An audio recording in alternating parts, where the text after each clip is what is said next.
আসসালামু আলাইকুম প্রিয় দর্শক, আমি ব্যারিস্টার আনোয়ার হোসেন আমন্ত্রণ জানাচ্ছি বাংলা ভিশন আইন বিষয়ক নিয়মিত অনুষ্ঠান ব্যারিস্টার সেনে। এই অনুষ্ঠানে মূলত আমরা আইন এবং আদালত বিষয়ে কথা বলে থাকি। আজকে আমাদের সাথে কথা বলার জন্য স্টুডিওতে আমন্ত্রিত হয়ে আসছে বাংলাদেশ সুপ্রিম কোর্টের practitioner barrister Nishat Mahmud. Barrister Nishat, আপনাকে অসংখ্য ধন্যবাদ অনুষ্ঠানে আসার জন্য and welcome to the show. আপনার সাথে আমরা একজন ইংলিশ লিগাল সিস্টেম আইন পড়াশোনা করছি, এটাকে একজন ছাত্রকে রেখেছি। আই কল দেম হাউবু ব্যারিস্টার, অ্যাকচুয়ালি হাউবু ব্যারিস্টার। ওর নাম হচ্ছে কাজী এমদাদ রাফসান জানি রাফি। রাফি, তোমাকে অসংখ্য ধন্যবাদ অনুষ্ঠানে আসার জন্য and welcome to the show. আপনাকে দিয়ে শুরু করি ব্যারিস্টার নিশাত, আপনার যদি পড়াশোনার জীবন সম্পর্কে একটু বলেন, কথায় কথা পড়াশোনা করেছেন। ওয়েল, মানে আমার বাংলা মিডিয়াম পুরোটাই, অগ্রণী স্কুল অ্যান্ড কলেজ থেকে আমার এসএসসি এবং হলি ক্রস কলেজে শেষ হয়। তারপরে আই ওয়াজ নট শিওর যে what I want to do. আমার বাবা হচ্ছেন যিনি, মানে আমার মা হচ্ছেন জাজ এবং আমার বাবা উনি ডাক্তার, এবং উনি সবসময় একটা জিনিস খুব পারসিস্টেন্টলি বলতেন যে চাকরি করা যাবে না। আচ্ছা, তো চাকরি করা যাবে না, তো প্রফেশনাল থাকতে হবে। এবং সে ডাক্তার দেখে আমার বড় বোনকে ডাক্তার বানিয়েছেন এবং ফর্চুনেটলি আমাকে ল পড়তে দিয়েছেন, কারণ ডাক্তার পড়া it's too tough for me. So law পড়ার ইচ্ছা থেকে আমি বাংলাদেশে বিভিন্ন জায়গায় পরীক্ষা দিই, কিন্তু লটা না পেয়ে আমি অন্য কিছু পাই। সো আই ওয়াজ ওয়ান্ডারিং যে কী করা যায়। তখন বাবা বললেন যে আচ্ছা ঠিক আছে, ব্রিটিশ ল পড়ো, then you can become a barrister. আমার বাবা মা দুইজনই যেহেতু সরকারি চাকরিজীবী ছিলেন, তাদের জন্য একটা ফিনান্সিয়াল ব্যাপার ছিল, ম্যাটার ছিল অবভিয়াসলি। সো হি সেড যে আমাকে অনেকটা ইয়ে করতে হবে, স্ট্রাগল করতে হইতে পারে। সো আই থট যে হ্যাঁ, বিদেশ যাব, why not. So yes, struggle ছিল, ফান ছিল, অনেকটা এক্সপিরিয়েন্স ছিল। আমি 8 বছর ছিলাম ইংল্যান্ডে, অ্যান্ড আই ডিড মাই কি বলে LLB from university of London and LLM from University of Wales, that way international trade law উপরে। তারপরে আমি বার করেছি সিটি ইউনিভার্সিটি থেকে, যেটা সিটি ল স্কুল ছিল তখন, and from the Lincoln's Inn. Call to the bar from the Lincoln's Inn. Call to the bar as usual, like others. Exactly. মা জাজ হলে যেটা হয়, she doesn't want to go anywhere else. তো আপনি যেমনটি বলছেন আপনার মা জাজ, সেভাবেই থেকে ইনফ্লুয়েন্সড হয়েছেন? ওইটা থেকে হ্যাঁ, না হলে হয়তো ডাক্তারই হতে হতো। So it's better for me যে আমি লতে এসেছি, and I like the profession, that's the thing. I would say যে বার এমন একটা মানে প্রক্রিয়ার মধ্যে থেকে আমাদেরকে নিয়ে যায়, যেখানে আমাদের এটিকেটস, এথিক্স সবকিছু খুব ঝালাইভাবে মানে আমাদের ভিতরে ঢুকিয়ে দেয়। আমরা হয়তো বা বাংলা ল ওভাবে পড়ি না, ইংলিশ ল পড়ি, but still we get the idea how things should run in the court. So I think You happy now? Yes, I'm happy now. Okay. So Lincoln's Inn থেকে কল টু দ্য বার হয়েছিল। Yes. Call to the বারে week পড়েছিলেন নিশ্চয়ই মনে আছে? Yes. Okay. উইকটা আজকে পড়ে নেন, আপনার পাশেই আছে। Okay. In the meantime, আপনার কল টু দ্য বারের কিছু মেমোরি আমরা টিভি স্ক্রিনে দেখতে পাবো। আচ্ছা।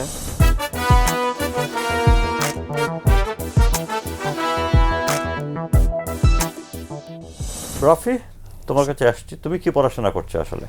স্যার, আমি এখন ইউনিভার্সিটি অফ লন্ডন আন্ডারে LLB করছি, অ্যান্ড আমি সেকেন্ড ইয়ারের স্টুডেন্ট। তার মানে তোমাকে আরো 2 বছর যেতে হবে ব্যারিস্টার হওয়ার জন্য, ইনশাল্লাহ। তো ল পড়তে আসছো কেন? স্যার, ল পড়তে আসছি কারণ আমি এই স্বপ্নটা আমার ক্লাস 9 থেকে। সো আমি যখন ক্লাস 9-এ পড়ি, তো আমি কিছু জিনিস আর কি লাইক আমার নিজের মতো থেকে আর কি মানে চিন্তা করেছিলাম যে অ্যাকচুয়ালি আমি কি হতে চাই। হ্যাঁ, তো আমার আব্বুর খুব এই জায়গা থেকে সব থেকে বেশি অনুপ্রেরণা। তারপর আমার বাবা আর কি সবসময় আমাকে মানে এই জায়গা থেকে আর কি সবসময় সাপোর্ট দিয়ে গিয়েছে। তো আমাকে বললো যে মানে তুমি ব্যারিস্টারি পড়ো। তো স্যার, ওই সময় থেকেই আমার মানে একটা নিজের থেকে একটা ইচ্ছা মানে জেগে উঠে যে আমি ক্লাস 9 থেকে যে আমি ব্যারিস্টার হব। তো সেই জায়গা থেকে আমার বাবা সবসময় আমাকে সাপোর্ট দিত। আমার বাবা সবসময় আমাকে বলতো তোমাকে ভালো একজন ব্যারিস্টার হতে হবে। তো সেই জায়গা থেকে আমি চেষ্টা করেছি মানুষের জন্য কি করা যায়, তারপর নিজেও কি মানে কোন প্রফেশনটা আমার জন্য বেটার, বা কোন প্রফেশনটায় থাকলে আমি নিজেকে একটি মানে সমাজে একটি প্রতিষ্ঠিত মানুষ হিসেবে নিজেকে আর কি পরিচয় দিতে পারবো। সেই জায়গা থেকে আমি মানে এই ব্যারিস্টারি প্রফেশনে আসা। বাবা মা তো কেউ আইনজীবী না, তাই না? স্যার, আমার বাবা LLB করেছে ইউনিভার্সিটি ইউনিভার্সিটি অফ লন্ডন থেকে। সে 2014-এ আর কি পড়াশোনা শুরু করছে তার লাইফে অনেক মানে একটা টাইম যাওয়ার পর, মানে মানে আব্বুর ইচ্ছা থেকে। তো আব্বু এলএলবি পাস করার পর সে আর বার করতে পারে নাই কিছু প্রবলেমের কারণে। তো আমি আর কি নিজে থেকে আর কি চেষ্টাটা মানে যে না, আমার বাবা মা কি করেন? আমার মা হাউসওয়াইফ এন্ড আমার বাবা businessman. Thank you barrister Nishat, আপনার কাছে আসছি। আদালতের বাইরেও আপনার কিছু কাজ আছে। জি, কি কাজ করেন আদালতের recently আসলে বাইরে একটু যদি? আমার কিছু কাজ আছে, মানে হচ্ছে আমার কিছু প্যাশনেট একটা কিছু কাজ করার জায়গা আছে, যেটা হচ্ছে আমি অনেক দিন ধরে পরিবেশ নিয়ে কাজ করেছি। তারপরে এখন যেটা কাজ করছি যে পাবলিক হেলথ নিয়ে। পাবলিক হেলথ নিয়ে আমরা যেসব সুরক্ষা আইন, মানে স্বাস্থ্য সুরক্ষা আইন বা যে কোনো ধরনের, আমাদের একটা নেটওয়ার্ক আছে by the way, public health lawyers network. আচ্ছা, যেটা আমরা করি সেটা হচ্ছে যে আমরা চেষ্টা করি জনগণের পক্ষ থেকে একটা, মানে যখন আইন খসড়া তৈরি হচ্ছে সেই খসড়ার মধ্যে আমরা যাতে তাদের ইনপুটটা দিতে পারি। আচ্ছা। কারণ মেইনলি যখন একটা খসড়া তৈরি হয় তখন তো সরকার এটা সেভাবে নেয়, কিন্তু ইন্ডাস্ট্রি বা ফার্মাসিউটিক্যাল যেটাই হোক তাদের পক্ষ থেকে অনেকটা প্রেশার থাকে।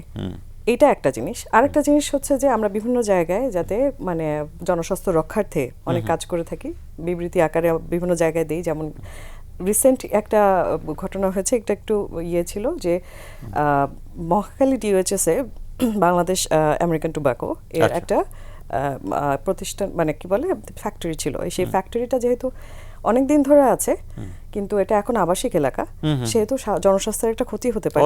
এই কারণে আমরা চাচ্ছিলাম যে ওটা যাতে ট্রান্সফার বা শিফট হয়ে যায় অন্য কোথাও, সো দ্যাট অ্যাটলিস্ট জনগণের মানে যেখানে আবাসিক এলাকা সেই এলাকায় ফ্যাক্টরি না থাকাই বেটার।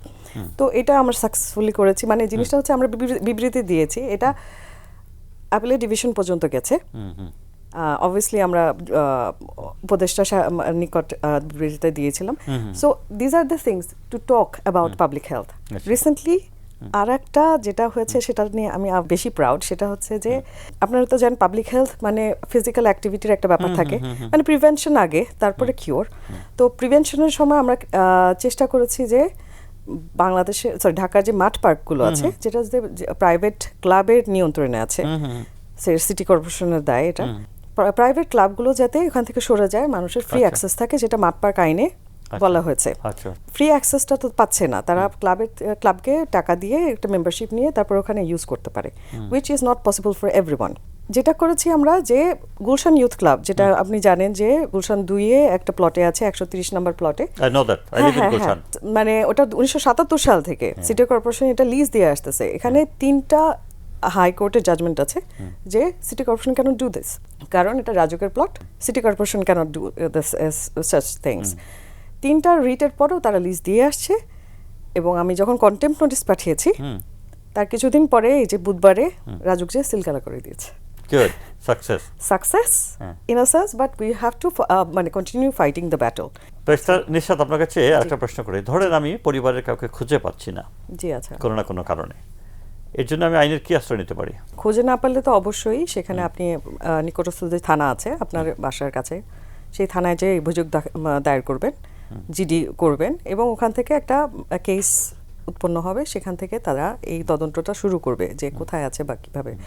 কিন্তু জিডি যদি না করা যায় লোকাল থানায়, তখন যে আপনি আদালতে যে ডাইরেক্টলি এই মামলাটা করতে পারেন। সেটা হাইকোর্টে না, হাইকোর্টে না, ফার্স্ট ইনস্ট্যান্স কোর্ট হচ্ছে মানে যেখানে সবার আগে সরে ডিস্ট্রিক্ট কোর্ট। আচ্ছা, ডিস্ট্রিক্ট কোর্টে শুরু হয়, মানে district court in a sense যে মেট্রোপলিটন কোর্ট। আচ্ছা, হ্যাঁ, মেট্রোপলিটন কোর্টে যে আপনি এখানে মামলা করতে পারেন। এখানে ডিপেন্ডিং অন যে কি ধারায় মামলা হচ্ছে, যদি এটা মানে খুব সিরিয়াস টাইপের মামলা হয়, মানে মানে অপরাধ হয়, তাহলে হয়তো বা আন্তর্জাতিক কর্পোরেট ট্রাইব্যুনালে যেতে হতে পারে। এটা ডিপেন্ডিং অন দি অফেন্স যে কোথায় যেতে হবে। অবশ্যই আপনার যদি এই ধরনের কোনো মানে প্রবলেমে ফেস করেন, তাহলে অবশ্যই একজন আইনজীবীর সাথে পরামর্শ করবেন। হ্যাঁ, পরামর্শ করবেন। গত শাসনামলে আমরা দেখেছি অনেকে তো গুম হয়েছিল, খুঁজেও পাওয়া যাচ্ছিল না। আচ্ছা, তো তাদের পরিবাররা কি আপনার আইনের আশ্রয় নিতে পেরেছিল আপনার মতে? আইনের আশ্রয় যে বললাম তো, এখানে যদি আপনার থানায় না নিতে চায়, বিভিন্ন কারণে থানায় নিতে চায় না, বলে যে হ্যাঁ আপনার কিছু পলিটিক্যাল প্রেশারস থাকে, কিছু মানে ইচ্ছাকৃতভাবে থাকে হ্যারাস করার জন্য। সত্যি কথা, আমি কোনো কিছু লুকাচুরি করছি না, কিন্তু কারণ এখনো অনেক হ্যারাসমেন্টের কেস দেখা যায়। আপনি যখন থানায় পারবেন না তখন আপনি দ্বারস্থ হবেন আদালতের। রাইট। তো আদালতে যে যদি না পারেন তাহলে আসলে আর কোথায় যাবেন, এটা মানে আমাদের Nobody knows. দুর্ভাগ্য। হ্যাঁ, Nobody knows. দুর্ভাগ্য। ধন্যবাদ। আরও কথা বলবো আপনার সাথে, আমাদের একটা শর্ট ব্রেকে যেতে হচ্ছে। জি। প্রিয় দর্শক, আমরা একটা শর্ট ব্রেকে যাচ্ছি, ফিরে আসছি এখনই।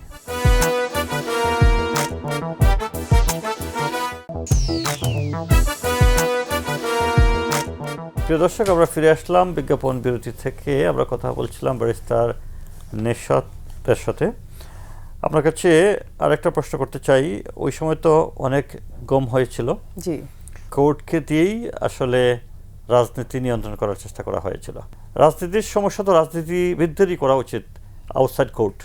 আপনার কি মনে হয়? কোর্ট রাজনীতির জায়গা তো না, কোর্টও জায়গা না, আমাদের বারও জায়গা না। মানে অ্যাজ ইন আমাদের যে লয়ারদের ইয়ে আছে, লোকাল আঞ্চলিক বার যেগুলো আছে সেগুলো, সুপ্রিম কোর্ট বারও পলিটিক্যাল জায়গা না। কিন্তু আমরা মানুষ, আমরা সব জায়গায় আমাদের political believes or any other believes impose করার চেষ্টা করি। আর যখন একটা মানে টাইরেন্ট একটা ব্যাপার চলে আসে যে হ্যাঁ আমি আমার ক্ষমতা যে কোনোভাবে প্রয়োগ করব বা ফলাবো, তখন দেখা যায় যে আমি সবকিছু কন্ট্রোল করার চেষ্টা করি। সো আমার মনে হয় সত্যি কথা বলতে কি, আমরা আমাদের প্রফেশনের বাইরেও অনেক ধরনের আমাদের পরিচয় থাকে, নেটওয়ার্ক থাকে, এবং আমরা ওটাকে ইউটিলাইজ করার চেষ্টা করি, সামটাইমস অ্যাবিউজ করার চেষ্টা করি as a person, as a মানুষ। হ্যাঁ, বাংলাদেশের মানুষ। সেক্ষেত্রে আমি বলবো যে আদালত নিয়ন্ত্রণের ব্যাপারটা বা আদালতের পক্ষপাতিত্ব ব্যাপারটা সবসময় ছিল। It's not only last regime, ওখানে হয়তো অনেক বেশি ছিল, কিন্তু প্রত্যেক রেজিমেই একটা ফেভারিটিজম দেখা যায়, যে শুধু চেহারা বদলায়। তৃতীয় বিশ্বের সব দেশে অনেক দেশে এরকম হয়ে থাকে।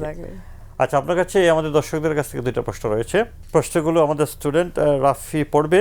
প্রিয় দর্শক, আপনারা যে কেউ আমাদের কাছে ইমেইলের মাধ্যমে প্রশ্ন পাঠাতে পারেন। প্রশ্ন পাঠানোর ঠিকানা হচ্ছে barrister.in25@gmail.com। আমি আবার পড়ছি, barrister.in25@gmail.com। এই ঠিকানায় যে কেউ আমাদের কাছে প্রশ্ন পাঠাতে পারেন। আমরা প্রশ্ন সিলেক্ট করি এবং যৌক্তিক সকল প্রশ্নের উত্তর দিয়ে থাকি। রাফি, তুমি যদি ম্যাডামের উদ্দেশ্যে প্রশ্নগুলো করো। Okay sir. সাব্বির আহমেদ, চুয়াডাঙ্গা থেকে। আমরা প্রতিনিয়ত দেখতে পাই যে ডেভেলপার কোম্পানিগুলো যখন বিল্ডিং নির্মাণ করতে থাকে তখন তারা তাদের সকল নির্মাণের সামগ্রী রাস্তায় ফেলে রেখে বিল্ডিং নির্মাণ করতে থাকে। এতে করে জনসাধারণ অনেক ভোগান্তি হয়। এই বিষয়ে আমাদের সাধারণ আইনে বা সিটি কর্পোরেশনের আইনে কোনো ব্যবস্থা নেওয়ার সুযোগ আছে কিনা? নির্মাণাধীন বিল্ডিংগুলো যে একটা মানে নিয়ন্ত্রণের মধ্যে থাকা রেখে তাদের নির্মাণ কাজগুলো করার একটা বিধান আছে। বাংলাদেশে যে বায়ু দূষণ বিধিমালা আছে, সেই বায়ু দূষণ বিধিমালাতে স্পেসিফিক্যালি এইটা কভার করে। আচ্ছা। এবং ওখানে বলা আছে যে কিভাবে কন্ট্রোলড ওয়েতে তারা যাতে এই নির্মাণ কাজগুলো করে যেখানে বায়ু দূষণ রোধ করা সম্ভব। এইটার যদি তারা ফলো না করে তাহলে এটার জন্য পেনাল্টিরও বিধান আছে, 2 বছরের কারাদণ্ড আর ম্যাক্সিমাম 2 লাখ টাকা জরিমানা। বাট এইটার যে মানে পেনালাইজিং অথরিটিটাকে, এটা হচ্ছে পরিবেশ অধিদপ্তর, এর মহাপরিচালক বা তিনি যাকে দেন, পাওয়ার দেন যে এটা করার জন্য। তো প্রবলেমটা হচ্ছে যে সিটি কর্পোরেশনের দায়িত্ব আছে, তারা এই জায়গাগুলো পরিষ্কার রাখবে, তারা দেখভাল করবে, তারা কি বলে উন্মুক্ত স্থান যেখানে ধুলা ওড়ার জায়গা আছে সেখানে ঘাস দিয়ে কভার করবে। এই ধরনের অনেকগুলো দায়িত্ব আছে সিটি কর্পোরেশন, বাট পেনালাইজিং অথরিটি নেই। তো পেনালাইজিং অথরিটি যেহেতু ওনাদের নেই, সেহেতু মানে আমরা যেটা করতে পারি, আমরা এজ এ জনসাধারণ আমরা যে পরিবেশ অধিদপ্তরে একটা কমপ্লেইন দায়ের করতে পারি। তো কমপ্লেইন দায়ের করার পরে তারা তদন্ত করবে, তারা রিপোর্টের পরে তারপর আপনি পরিবেশ আদালতে যাবেন। তো এইখানে যেটা প্রবলেম হয় সেটা হচ্ছে যে কারণে এখনো এই জিনিসটা কন্ট্রোলের মধ্যে আসছে না, আমার ধারণা সেটা হচ্ছে যে আমাদের পরিবেশ আদালত পর্যাপ্ত নেই। এবং পরিবেশ আদালত যদি থাকতো, আমাদের আইন জনসাধারণকে সরাসরি কি বলে মামলা দায়ের করার সুযোগ করে দেয়নি। সো এই প্রতিবন্ধকতার জন্য আমরা আসলে জনসাধারণ একটু ইয়েতে পড়ে গেছি যে আমরা অ্যাকচুয়ালি এটাকে মানে করতে পারছি না, যে বায়ু দূষণ রোধ করতে পারছি না আমরা নিজেরা কমপ্লেন করে। সিটি কর্পোরেশন পাচ্ছে না, মহাপরিচালক উনি বলছে ওনার জনসম্পদের স্বল্পতা আছে এবং মামলা খুব একটা হচ্ছে না, to be honest. Thank you. পরের প্রশ্ন। শফিউল আজম, রাঙ্গামাটি থেকে।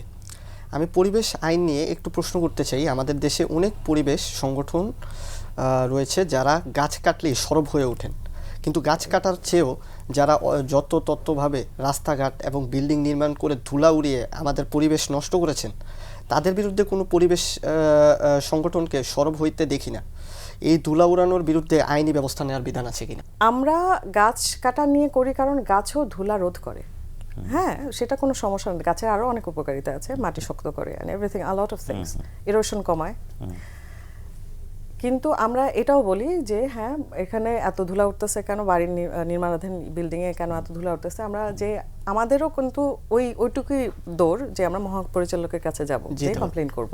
এখন যেহেতু দেখছি যে এটাতে কোনো কাজ হচ্ছে না, so we are trying to amend the পরিবেশ আদালত আইন 2010 যেটা আছে, সেখানে যাতে জনসাধারণ সরাসরি আদালতে যে মামলা করতে পারে।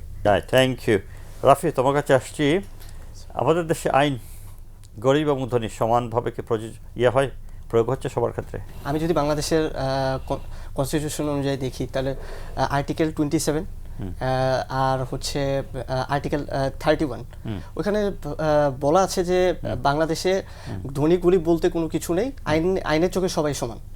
অ্যান্ড আরেকটা, তো এই দিক থেকে আমরা দেখতে পাই যে বাংলাদেশে ধনীদের ক্ষেত্রে এই মানে আইন পরিচালনার যে প্রসিডিংসটা, সেটা তাদের কাছে অনেক সহজ একটা মানে ফিনান্সিয়াল একটা ব্যাপার কাজ করে, যেটা গরিবের ক্ষেত্রে না। আমাদের দেশের মানুষ অনেকে মানে যারা গরিব, তারা ওই অতটুকু পর্যন্ত জিনিসগুলো জানে না যে এটার প্রসিডিংসটা কিভাবে হয় বা কিভাবে করতে হয় বা কিভাবে করে। তো যার জন্য তাদের কাছে এটা একটা বিগ ইস্যু। এবং আরেকটা বড় সমস্যা হচ্ছে যে আইনজীবী নিয়োগ।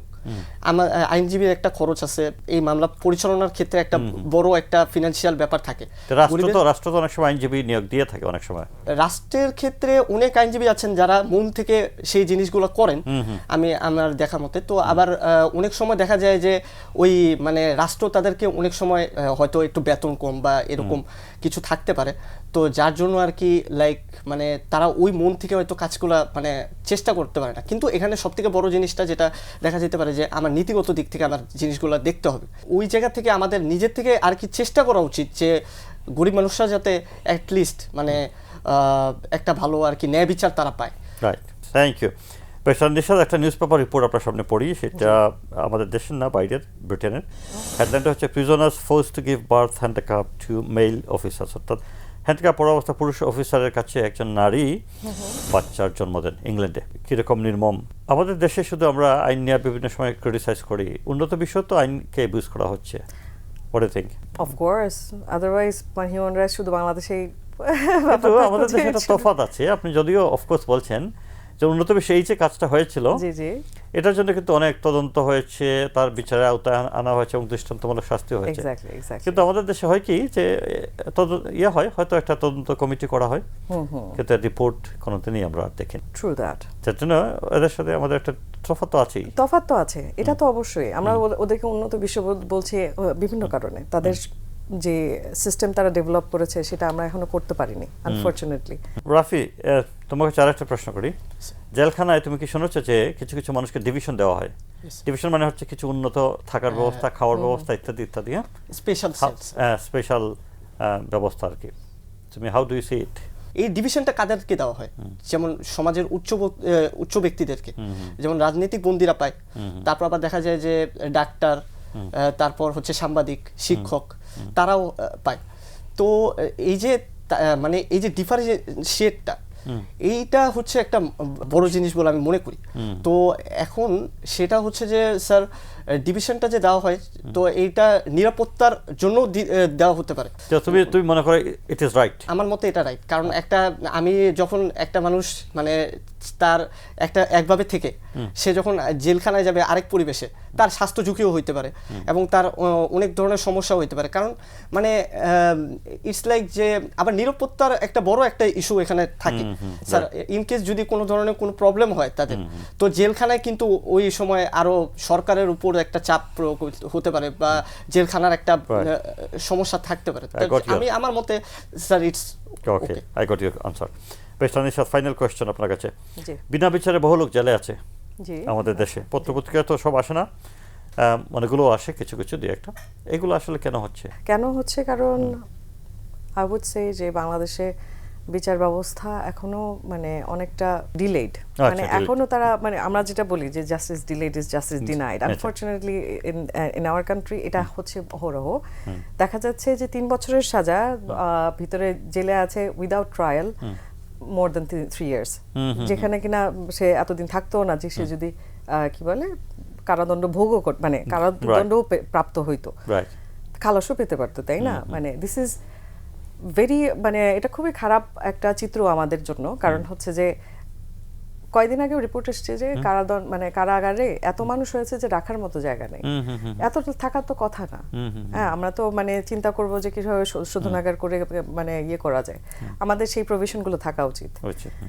কিন্তু আমার কাছে মনে হয় যে কারাগারে যারা আছেন, মানে যারা অনেক সময় এটাও দেখা যায় যে কারাভোগ করে ফেলেছেন, সার্ভড আউট, হ্যাঁ সার্ভড আউট, তারপরেও তারা রয়ে গেছেন। সরকার হয়তো এটার একটা লিস্ট তৈরি করতে পারে এবং সেখান থেকে তারা ওখানে অ্যাকশন নিতে পারেন। আমার মনে থ্যাংক ইউ, হয় হ্যাঁ। Thank you barrister Nishat. Rafi, তোমাকে অসংখ্য ধন্যবাদ। প্রিয় দর্শক, এই ছিল আমাদের আজকের আয়োজন। আগামী অনুষ্ঠানে নতুন কোনো অতিথি নিয়ে আপনাদের সামনে হাজির হবো। সেই পর্যন্ত ভালো থাকবেন। আল্লাহ হাফেজ।